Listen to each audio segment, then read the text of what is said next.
No final da década de 1970, o Japão enfrentava um problema sério com cobras venenosas, especialmente em áreas rurais. Além disso, algumas regiões do país lidavam com um grande número de gatos de rua. Para resolver essas questões, o governo decidiu trazer monguzes de fora, acreditando que esses pequenos predadores ajudariam a reduzir a população de cobras e gatos, mantendo as pessoas seguras.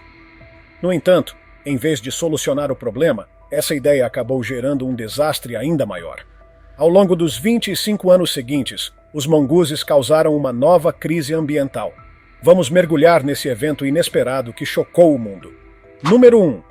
O dilema da cobra Rabu. Durante anos, as cobras venenosas Rabu causaram grandes problemas em algumas partes do Japão. Essas serpentes não só assustavam as pessoas, mas também representavam um risco real. Só em 1980, cerca de 400 pessoas foram mordidas, e algumas dessas mordidas foram fatais. O Japão abriga diversas cobras venenosas, mas as mais perigosas são as maiores, como a abu e seus parentes, as víboras orientais.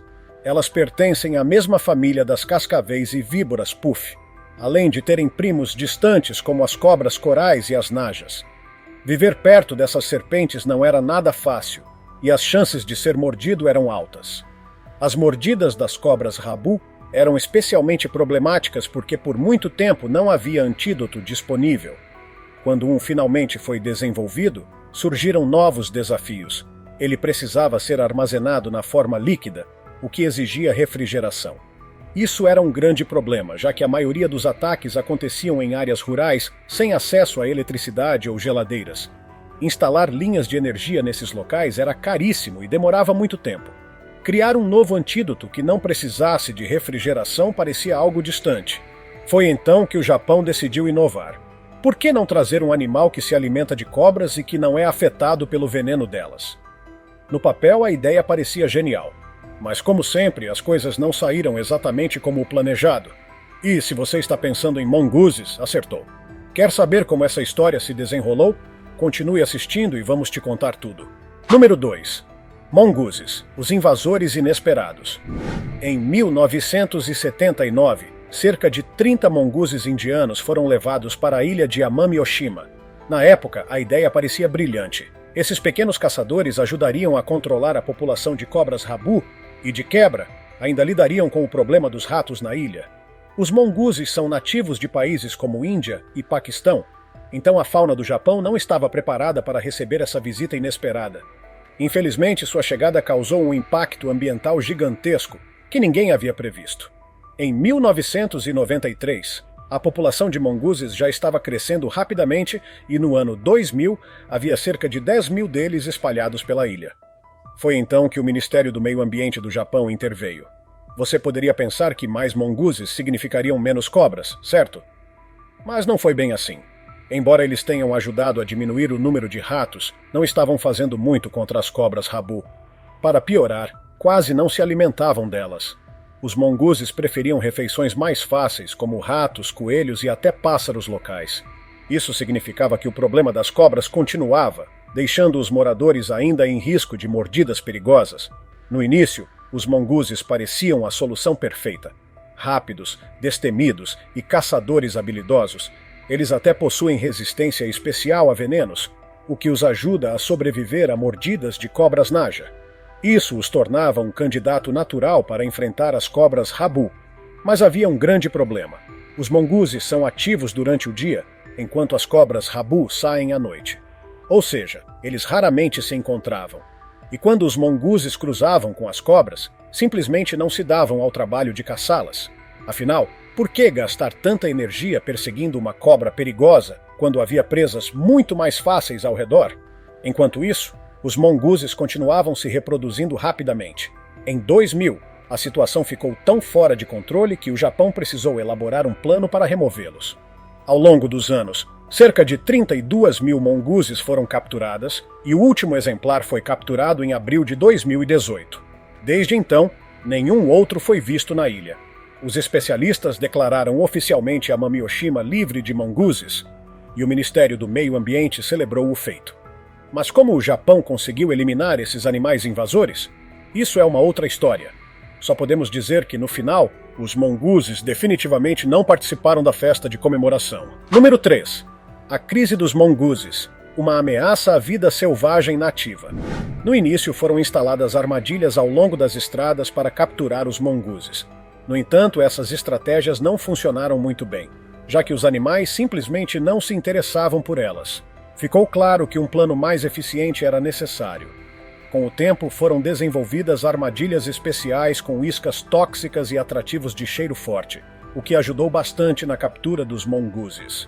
Além disso, cães farejadores foram treinados para rastrear os invasores. Essa abordagem em várias frentes foi essencial para reduzir a população de mongooses na ilha.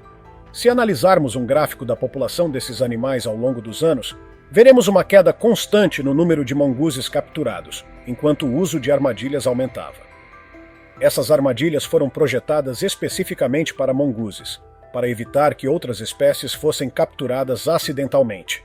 A participação da população local foi um dos fatores mais importantes nessa operação. A partir de 2005, equipes formadas por moradores e voluntários começaram a trabalhar nas florestas e nas montanhas para capturar os mongooses. Graças a esse esforço, o programa de erradicação foi um grande sucesso. Mas por que todo esse trabalho para eliminar os mongooses? Não teria sido mais fácil deixá-los por lá? Afinal, eles não eram nativos da ilha, mas será que removê-los realmente valia tanto esforço? A resposta é um sonoro sim. Em vez de controlarem as cobras rabu como o planejado, os mongooses começaram a caçar os animais nativos da ilha. Uma de suas principais presas era o coelho amami, uma espécie única da região que já estava ameaçada de extinção. A ilha de Amami-Oshima é um paraíso subtropical e um patrimônio mundial da Unesco, repleto de espécies raras. Os mongooses colocaram o coelho amami em risco ainda maior, tornando sua remoção essencial para a preservação da fauna local. O coelho amami é frequentemente chamado de fóssil vivo, pois é o último remanescente de um grupo antigo de coelhos asiáticos. No passado, esses coelhos viviam no continente, mas hoje sobrevivem apenas em 2 pequenas ilhas. Além dos coelhos, os mongooses também causaram danos a outras espécies, como o rato ryukyu, que agora está à beira da extinção. No total, cerca de 15 espécies nativas foram afetadas pela presença dos mongooses. O que começou como uma solução para um problema acabou criando um problema ainda maior. Número 4. A longa batalha para erradicar a invasão dos mongooses. O setor agrícola também sofreu com a presença dos mongooses. Esses animais caçavam aves de fazenda, roubam frutas das plantações e até espalham doenças para o gado, mesmo sem se alimentarem delas. Em apenas 20 anos, o habitat dos pequenos animais da ilha diminuiu cerca de 40%. Ficou evidente que trazer mongooses para as pequenas ilhas do Japão havia sido um erro colossal. As ilhas possuem ecossistemas frágeis, com animais que não estão acostumados a lidar com predadores e não sabem se defender. A introdução de um predador novo, especialmente um tão voraz quanto o mongoose, só piorou a situação. Os danos causados pelos mongooses em Amami-Oshima serviram como um alerta sobre a importância de pensar cuidadosamente antes de introduzir novas espécies em ambientes sensíveis. Eliminar os mongooses da ilha não foi fácil. O processo levou quase 25 anos e, para concluir o projeto inteiro, foram quase 50 anos de trabalho. Pode parecer cruel remover tantos animais, mas foi a decisão certa para proteger as espécies nativas da ilha. Espécies invasoras podem causar estragos irreversíveis se não forem controladas rapidamente. Quanto mais tempo passam sem intervenção, mais difícil e às vezes impossível se torna eliminá-las. O sucesso do Japão em erradicar os mongooses de Amami-Oshima é impressionante. Esse foi um dos 9 únicos casos no mundo em que mongooses foram completamente removidos de um ambiente. Ainda mais impressionante, esse foi o único caso em que isso aconteceu em uma ilha tão grande. Foi um processo longo e desafiador, mas mostrou como a cooperação entre cientistas, autoridades e a população pode fazer a diferença na proteção do meio ambiente. Agora, o ecossistema delicado de Amami-Oshima tem a chance de se recuperar, permitindo que suas espécies nativas prosperem novamente. Número 5. Mordidas de cobra e espécies invasoras. Aqui vai uma boa notícia. Hoje em dia, as mordidas das cobras rabu são um problema bem menor. Até 2020, o número de casos caiu para cerca de 60 por ano. Curiosamente, essa melhoria não teve nada a ver com os mongooses. O que realmente fez a diferença foi a adoção de medidas preventivas pela população e o acesso facilitado aos antídotos. Isso também ajudou a reduzir drasticamente o número de mortes. Na verdade, não houve nenhuma morte causada por mordida de cobra-rabu desde 1992. Se analisássemos um gráfico, veríamos barras pretas marcando os casos em que o antídoto foi utilizado. Essa mudança drástica prova como cuidados médicos adequados e educação podem salvar vidas. Os mongooses não resolveram o problema das cobras, mas os esforços da comunidade fizeram uma grande diferença na segurança das pessoas. Embora Amami-Oshima esteja oficialmente livre dos mongooses, a luta contra espécies invasoras ainda não acabou. Os mongooses continuam sendo um problema em outras ilhas do Japão, e as lições aprendidas com Amami-Oshima estão ajudando em esforços de conservação em outros lugares. Por exemplo, especialistas já estão se preparando para lidar com a população de mongooses no norte de Okinawa, onde esses animais também foram avistados. Existe um medo real de que os mongooses de Okinawa possam migrar de volta para Amami-Oshima, anulando todo o progresso e forçando o Japão a recomeçar do zero. Os mongooses chegaram a Okinawa muito antes de serem levados para Amami-Oshima. Eles foram introduzidos durante a era Meiji, cerca de 70 anos antes, quando 17 mongooses foram soltos na ilha. O clima quente de Okinawa e seu habitat eram um ambiente perfeito para esses animais, que prosperaram e se reproduziram rapidamente. O controle da população lá se tornou um desafio ainda maior. Apesar do sucesso em Amami-Oshima, a situação em Okinawa serve como um lembrete de que a conservação exige tempo, persistência e muito esforço. Número 6. Os perigos do controle biológico. Lições aprendidas. Atualmente, a população de mongooses no norte de Okinawa está sob controle, mas eles ainda prosperam nas partes central e sul da ilha. Para impedir que se espalhem novamente, cercas especiais foram instaladas, e até agora elas têm funcionado bem. Essas cercas não são muito altas, mas possuem uma base em formato de L, para evitar que os mongooses cavem por baixo. Além disso, como eles não costumam escalar, essa barreira tem sido eficaz para conter sua disseminação. No entanto, assim como aconteceu em Amami-Oshima, a sobrevivência de 3 espécies de pássaros nativos de Okinawa depende do controle da população de mongooses. Se a ideia de trazer mongooses para controlar pragas soa familiar, é porque faz parte de um conceito chamado controle biológico. Essa é uma técnica em que uma espécie é introduzida para controlar outra. Existe, inclusive, toda uma área da ciência dedicada a esse estudo. O processo geralmente começa com a análise da praga e de seu predador natural.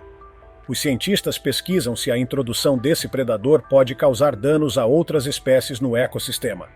Somente após muitos estudos é que um predador é liberado para resolver o problema. O controle biológico é uma técnica antiga e, quando bem feita, pode ser extremamente eficiente. Por exemplo, agricultores frequentemente utilizam insetos predadores para proteger plantações de frutas e hortas.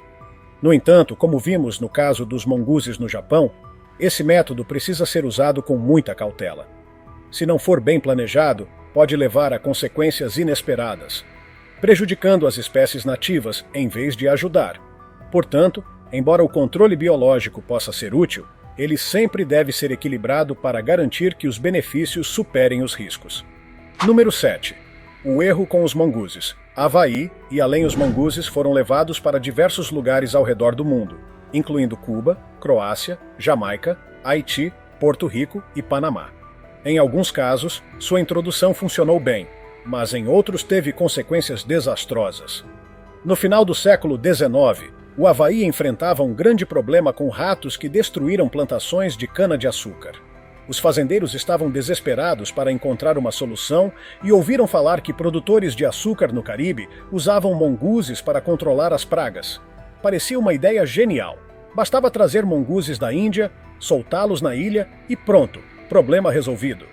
Por volta de 1872, 72 mongooses foram levados da Jamaica para a Ilha Grande do Havaí.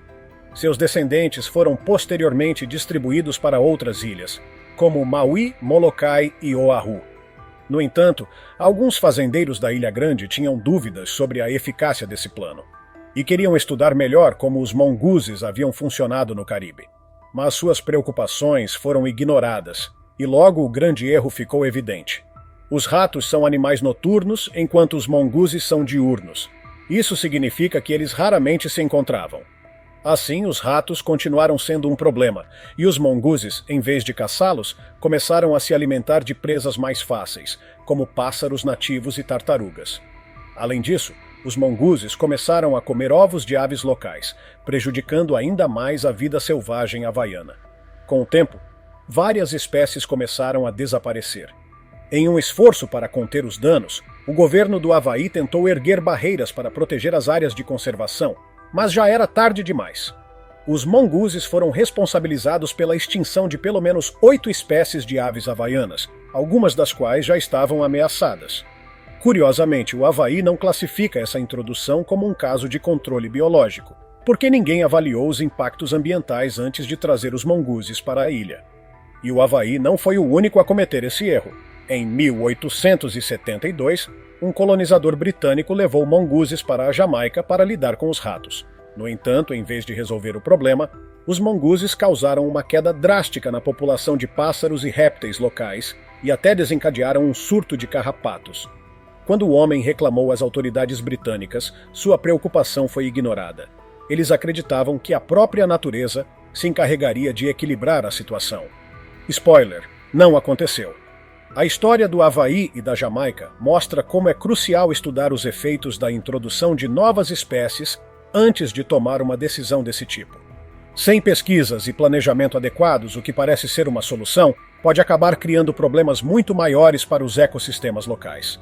Número 8. Lagartos extintos em ilhas do Caribe. Em 4 pequenas ilhas no Caribe, os lagartos de St. Croix correm pelo solo coberto de folhas secas, buscando comida e lutando para sobreviver. No entanto, ironicamente, esses lagartos não existem mais na ilha que lhes deu o nome, St. Croix. Eles foram completamente extintos nessa ilha devido a 2 grandes problemas: a chegada dos monguzes e a destruição do habitat causada pelo avanço da urbanização. Felizmente, em 2 ilhas próximas, cerca de 400 lagartos conseguiram sobreviver. Foram os sortudos que escaparam de serem caçados até a extinção. Mas essa sorte poderia não durar muito tempo. Felizmente, conservacionistas intervieram na hora certa. Os lagartos sobreviventes foram realocados para áreas mais seguras, onde não precisavam lidar com a constante ameaça de predadores. Esses esforços deram resultado. Agora, a população de lagartos cresceu para quase 3.000 indivíduos. Ainda assim, o trabalho dos cientistas não terminou. Eles continuam monitorando esses répteis para garantir que sua população continue a crescer e não desapareça completamente. O objetivo final é reintroduzir os lagartos em St. Croix, permitindo que voltem ao seu habitat original e ajudem a restaurar o equilíbrio ecológico da ilha.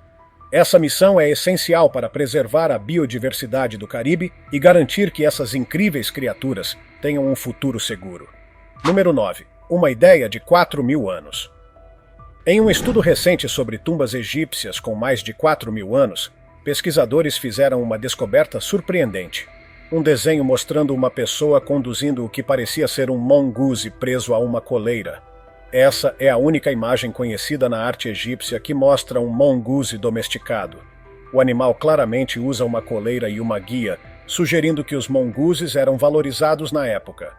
Embora nunca tenham sido totalmente domesticados por meio de reprodução controlada, algumas culturas mantinham mongooses como animais de estimação, principalmente para ajudar a controlar pragas como cobras, ratos e camundongos.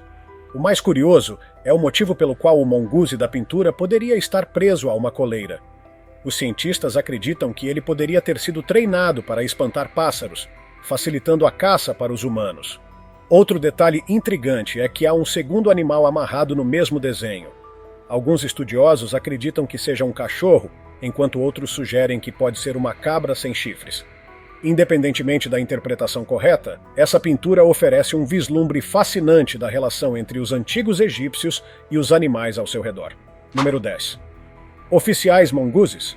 Agora, aqui está uma ideia maluca que quase se tornou realidade. No Sri Lanka, onde cães farejadores geralmente são usados para detectar substâncias ilegais, alguém teve uma ideia ousada.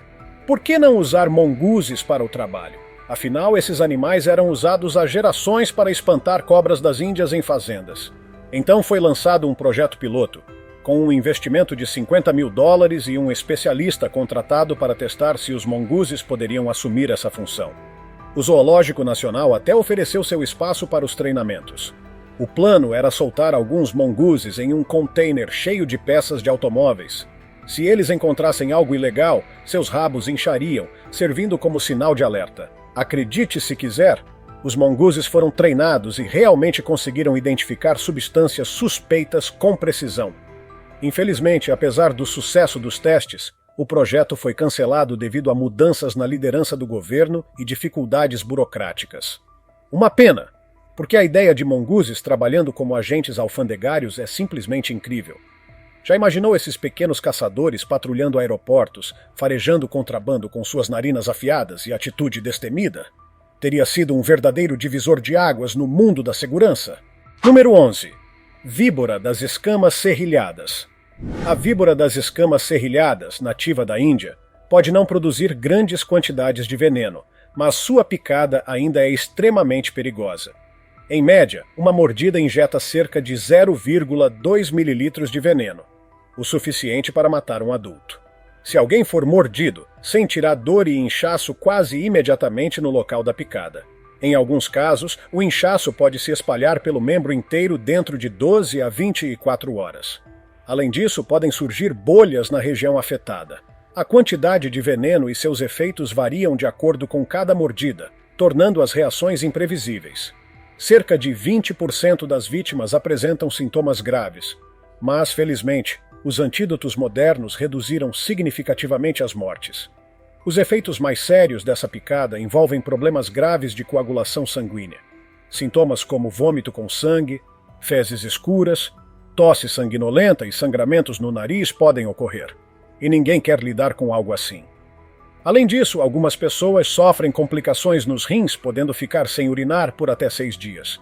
Se houver danos renais graves, pode ser necessário fazer diálise. Quanto à dieta, essas víboras são carnívoras e caçam camundongos, sapos, lagartos e até mesmo insetos, incluindo escorpiões e centopeias. Número 12. Rei-cobra. A rei-cobra pode ter cores variadas, como amarelo, verde, marrom ou preto, com padrões em barras ou faixas amarelas e brancas. Os filhotes geralmente são pretos, mas já apresentam as marcas características na cabeça e no corpo. Por mais bonita que seja, essa cobra impõe respeito pelo seu tamanho gigantesco. Os dentes da rei-cobra são afiados e medem entre 3 e 4 centímetros. Eles são relativamente curtos, pois, se fossem mais longos, poderiam perfurar o próprio céu da boca quando a cobra os retraísse. Além disso, seus dentes ajudam a empurrar a comida diretamente para o estômago. Essas cobras podem ser encontradas desde o norte da Índia até o sul da China, incluindo Hong Kong e Hainan. Elas também vivem no sudeste asiático, em locais como a Península Malaia, o oeste da Indonésia e as Filipinas. Seus habitats preferidos incluem áreas próximas a riachos, florestas densas, matagais de bambu, terras agrícolas e até pântanos de mangue. Elas costumam escolher locais onde a temperatura e a umidade se mantêm estáveis, passando cerca de 25% do tempo perto da água. Em termos de percepção, as rei-cobras têm uma visão melhor do que a maioria das cobras e conseguem detectar movimentos a 100 metros de distância. Outro fato curioso é que seu chiado não se parece com o som tradicional das cobras. Ele soa mais como um latido de cachorro. Isso acontece devido a pequenas aberturas no esôfago que amplificam o som. Além disso, os machos das rei-cobras costumam ter disputas territoriais bastante interessantes. Nessas lutas, em vez de se morderem, eles tentam empurrar a cabeça um do outro para o chão. O vencedor é aquele que consegue pressionar o rival primeiro, sem precisar dar nenhuma mordida. Número 13. Cobra filipina. A cobra filipina, como o próprio nome sugere, é encontrada nas Filipinas. Com um focinho curto e arredondado, grandes narinas e olhos castanho escuros, ela pode parecer inofensiva à primeira vista, mas é uma das cobras mais venenosas da região. O veneno dessa espécie é uma neurotoxina extremamente potente, capaz de paralisar completamente o sistema respiratório. Isso acontece porque ele se liga às junções neuromusculares, bloqueando os sinais nervosos. A boa notícia é que seu veneno não causa necrose nos tecidos, nem afeta diretamente o coração. A má notícia? Ela pode cuspir veneno com precisão a uma distância de até 3 metros. Se uma pessoa for atingida ou mordida, pode apresentar sintomas como dor de cabeça, náusea, vômito, dores abdominais, diarreia, tontura e dificuldades para respirar.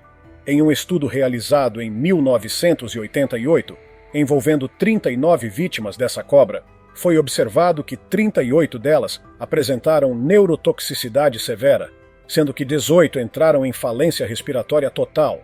Em 3 casos, as vítimas deixaram de respirar completamente em menos de 30 minutos após a mordida. Infelizmente, 2 dos pacientes morreram antes mesmo de chegarem ao hospital. Esse é um dos motivos pelos quais essa cobra é temida. Os sintomas de seu veneno aparecem rapidamente e, sem tratamento, podem ser fatais. Número 14. Krait malaio ou Krait azul.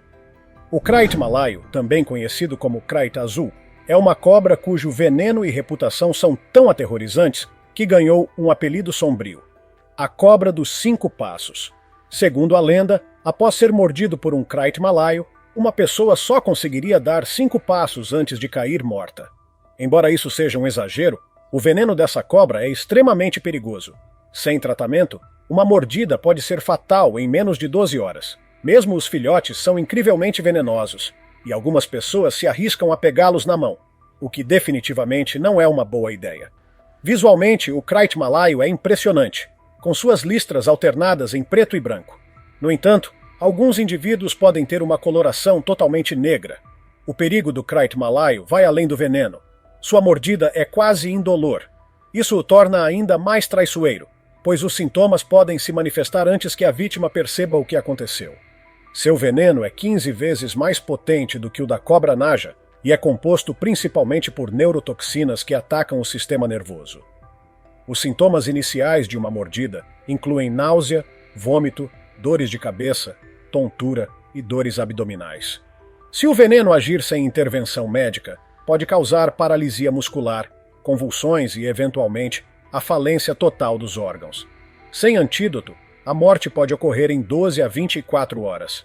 Felizmente, existe soro antiofídico para esse veneno, aumentando as chances de sobrevivência, se o atendimento médico for rápido o suficiente. Número 15. Cobra cuspideira de Moçambique. A cobra cuspideira de Moçambique é uma das serpentes mais perigosas da África. Ela pode ter colorações variadas, que vão do cinza azulado ao marrom escuro ou até preto, com escamas que apresentam bordas pretas. Essa cobra tem um cardápio bastante diversificado. Ela se alimenta de outras cobras, aves, ovos, pequenos mamíferos, anfíbios e até insetos. Ela também é imune ao veneno da mamba negra, o que significa que pode caçar e devorar uma das cobras mais temidas do mundo. Quando ameaçada, essa serpente se ergue, expandindo sua capucha e dando um sinal claro para qualquer predador ou humano: não se aproxime. Se o aviso não for respeitado, a cobra cuspideira de Moçambique faz jus ao seu nome. Cospe veneno com precisão absoluta a distâncias de 2 a 3 metros. Esse veneno pode causar dor intensa e cegueira temporária se atingir os olhos. Se a ameaça continuar, a cobra pode dar o próximo passo: morder. Além de neurotoxinas, o veneno dessa cobra contém citotoxinas, que destroem células e tecidos, podendo causar necrose. Curiosamente, quando não quer lutar, essa cobra finge estar morta como estratégia de defesa. Ela se vira de barriga para cima, mantém a boca aberta e fica imóvel até que o perigo passe. Seja cuspindo veneno ou se fingindo de morta, essa serpente sabe como sobreviver. Número 16. Cascavel diamante oriental. A cascavel diamante oriental é considerada a cobra mais venenosa da América do Norte e pode ser encontrada no sudeste dos Estados Unidos, desde a Carolina do Norte até a Flórida e ao longo da costa do Golfo até a Louisiana. Durante períodos de seca, essas cobras buscam refúgio em áreas úmidas, como pântanos e manguezais, mas seu habitat preferido inclui florestas de pinheiros, dunas arenosas e áreas costeiras. Apesar de sua reputação assustadora, a cascavel diamante oriental não é agressiva e evita confrontos com humanos sempre que possível. No entanto, seu veneno é incrivelmente potente e contém uma enzima chamada crotalina, que pode causar coagulação sanguínea descontrolada. Embora sangramentos excessivos não sejam comuns, A toxina também contém uma substância que interrompe a comunicação entre os músculos e os nervos, podendo levar à falência cardíaca. Quanto à alimentação, essa cascavel é uma predadora eficiente e se alimenta principalmente de pequenos mamíferos, como coelhos e ratos do arroz, mas também caça pássaros e insetos grandes. Número 17. Cobra do mar de bico. As cobras do mar de bico são criaturas impressionantes, podendo mergulhar a até 100 metros de profundidade e permanecer debaixo d'água por até 5 horas antes de precisar voltar à superfície para respirar. Para sobreviver no ambiente marinho, essas cobras desenvolveram glândulas especiais que ajudam a eliminar o excesso de sal do corpo. Embora sejam altamente venenosas e conhecidas por sua natureza agressiva, os encontros fatais entre humanos e cobras do mar são raros. Uma única mordida pode ser letal, pois o veneno contém uma mistura de neurotoxinas e miotoxinas, capazes de paralisar os músculos e destruir tecidos. Essas cobras são responsáveis por até 90% das mortes causadas por cobras marinhas em todo o mundo. Elas se reproduzem dando à luz filhotes vivos, com cada ninhada podendo ter 30 ou mais filhotes. Os filhotes costumam permanecer em águas rasas por 6 a 12 meses, antes de se aventurarem mar adentro. Aos 18 meses, já atingem a maturidade sexual, e as fêmeas geralmente dão à luz pela primeira vez aos 2 anos de idade. Infelizmente, as principais ameaças às cobras do mar de bico incluem poluição, captura acidental em redes de pesca e caça para extração de veneno e pele. Número 18. Boomslang. O boomslang é uma cobra venenosa que utiliza suas presas traseiras para injetar veneno. Quando abre a boca para atacar, sua mandíbula pode se abrir a impressionantes 170 graus. Seu veneno é altamente hemotóxico, o que significa que ele interfere na coagulação do sangue. Isso pode levar a hemorragias internas e externas severas, incluindo sangramentos no cérebro e nos músculos. Outros sintomas incluem dores de cabeça, náusea, sonolência e confusão mental. Uma característica assustadora dessa cobra é a ação lenta do veneno. Por um lado, isso dá à vítima tempo suficiente para buscar tratamento com antiveneno. Por outro lado, a ausência imediata de sintomas pode criar uma falsa sensação de segurança, levando algumas pessoas a ignorar a gravidade da mordida. Em alguns casos, o boomslang pode aplicar uma mordida seca, sem injetar veneno. Se os sintomas não aparecerem nas primeiras horas, a vítima pode achar que está a salvo, mas, quando os efeitos começam, já pode ser tarde demais. O antiveneno para mordidas de boomslang foi desenvolvido na década de 1940 por cientistas sul-africanos e é extremamente eficaz. No entanto, se o tratamento não for administrado dentro de 24 a 48 horas, pode ser necessário um transplante de sangue completo para salvar a vítima. Número 19. Cobras do mar de barriga amarela. As cobras do mar de barriga amarela são amplamente distribuídas pelos oceanos tropicais ao redor do mundo, com exceção do Atlântico. Elas são altamente venenosas e uma das espécies de serpentes mais difundidas globalmente. Como o nome sugere, essas cobras possuem uma coloração bicolor marcante, com a parte superior do corpo marrom ou preta e o ventre amarelo vivo. Esse contraste de cores ajuda na camuflagem, tornando-as menos visíveis tanto para predadores quanto para presas. Enquanto algumas apresentam manchas escuras no ventre, outras possuem listras ou barras pretas, criando um visual distinto. Essas serpentes são perfeitamente adaptadas à vida no mar. Elas possuem escamas ventrais reduzidas, um corpo comprimido lateralmente e uma cauda em forma de remo, o que melhora sua mobilidade na água. Além disso, seus narizes possuem válvulas especiais, permitindo que respirem sem engolir água do mar. Outra característica fascinante é a presença de uma glândula de sal na mandíbula inferior, que ajuda a eliminar o excesso de sal do corpo. Curiosamente, essas cobras não bebem água salgada. Em vez disso, esperam por chuvas para obter água doce da superfície do oceano. Outro traço impressionante é a sua pele, que permite a absorção de até 33% do oxigênio necessário, permitindo que fiquem longos períodos submersas. Número 20. Mamba negra. A mamba negra é frequentemente considerada a cobra mais temida da África, devido ao seu tamanho, velocidade e veneno extremamente potente. Diferente do que muitos pensam, essa cobra não tem a pele negra. Na verdade, sua coloração varia entre tons de cinza, marrom e verde-oliva. O nome mamba negra vem da coloração preta intensa do interior de sua boca, que ela exibe como um aviso quando se sente ameaçada. O veneno da mamba negra é altamente neurotóxico e pode matar um ser humano em questão de horas, caso o antiveneno não seja administrado a tempo. Os sintomas iniciais incluem formigamento na boca, visão turva, dificuldades respiratórias e paralisia progressiva. Sem tratamento, a vítima pode entrar em colapso e morrer em menos de 6 horas. Antes do desenvolvimento do primeiro antiveneno específico para mambas, em 1962, uma mordida dessa cobra era praticamente uma sentença de morte. Diferente de muitas cobras venenosas, a mamba negra não causa muito inchaço ou necrose na área da mordida. Isso porque seu veneno age rapidamente no sistema nervoso, sem destruir tecidos localizados. Outro fator que a torna tão perigosa é sua agressividade. Quando acuada, essa cobra não foge facilmente. Em vez disso, pode atacar repetidamente, injetando veneno em múltiplas mordidas. Além de sua letalidade, a mamba negra é uma caçadora ágil e eficiente. Ela se alimenta principalmente de mamíferos pequenos, como roedores e primatas de pequeno porte, além de pássaros. Ela também pode se alimentar de outras cobras, aproveitando sua posição no topo da cadeia alimentar. Com um dos venenos mais letais do mundo, a mamba negra definitivamente merece sua fama assustadora.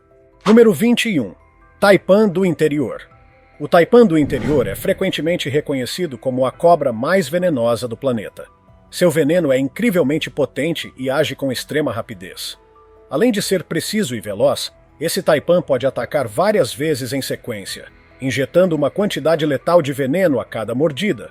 Embora consiga liberar até 12 mg de veneno por mordida, a média é de cerca de 5 mg, o suficiente para matar 100 humanos adultos ou um exército de 200 mil ratos.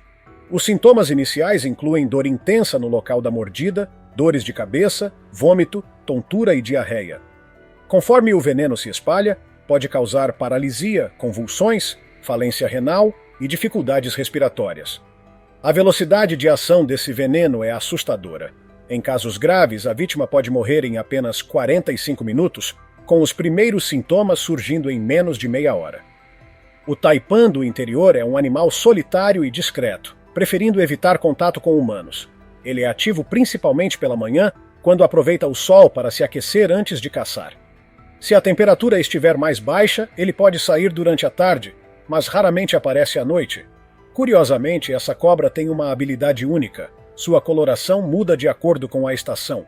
No verão, sua pele fica mais clara, refletindo o calor excessivo. No inverno, ela escurece para absorver mais calor e se manter aquecida. Apesar de sua extrema periculosidade, o taipan do interior não é agressivo e geralmente foge ao perceber a presença humana. Ele só ataca quando se sente encurralado ou ameaçado. Por sorte, as regiões onde ele vive são remotas e pouco habitadas, o que reduz significativamente os casos de mordida em humanos. Se houver um lado positivo nessa história, é que esse taipan prefere ficar longe de qualquer confusão. Quem diria que uma solução para um problema poderia acabar criando outro ainda maior? Os monguzes foram levados para o Japão com a intenção de reduzir a população de cobras venenosas, mas, em vez disso, causaram um desastre ecológico. Essa história serve como um alerta importante. Mesmo as melhores intenções podem gerar consequências inesperadas. A natureza é extremamente complexa, e introduzir uma espécie em um novo ambiente pode ter efeitos devastadores. Se tiver gostado do vídeo, deixe seu like, comente abaixo o que achou e inscreva-se em nosso canal para acompanhar todas as novidades. Te encontro em um desses vídeos que estão aparecendo agora na sua tela. Cuidem-se, pessoal!